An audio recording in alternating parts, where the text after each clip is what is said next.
আমি অনেক জায়গায় ওয়াজে যায় বলি, বাংলাদেশে যত বক্তা আছে এই বক্তাদের মধ্যে দুইজন বক্তা হইতেছে ওয়াজের ময়দানে সেরা। কয়জন? কথা বলে কয়জন?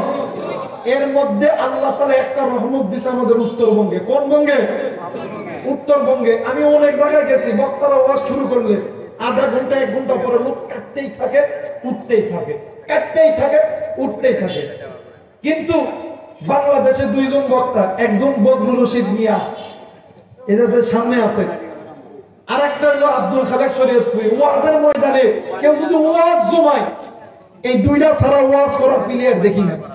অন্য যেগুলো বক্তা হামসাম হামবে থামবে কয়ে চলে যায়, কিন্তু এই দুই বক্তা যতক্ষণ থাকবে, সময় যত যাবে, মানুষ তত জমবে। আল্লাহ তাআলা এই দুজনের হায়াতের ভিতরে আল্লাহ তাআলা বরকত দান করুক। জোরে বলেন আমিন। আল্লাহ তাআলা যতদিন বেঁচে থাকবে, আল্লাহ তাআলা সুস্থতা রেখে, আল্লাহ যাতে সুস্থতা রাখে। জোরে বলেন আমিন। আপনারা আমার জন্য দোয়া করবেন, আমি আপনাদের জন্য দোয়া করব। আসসালামু আলাইকুম ওয়া রাহমাতুল্লাহি ওয়া বারাকাতুহু।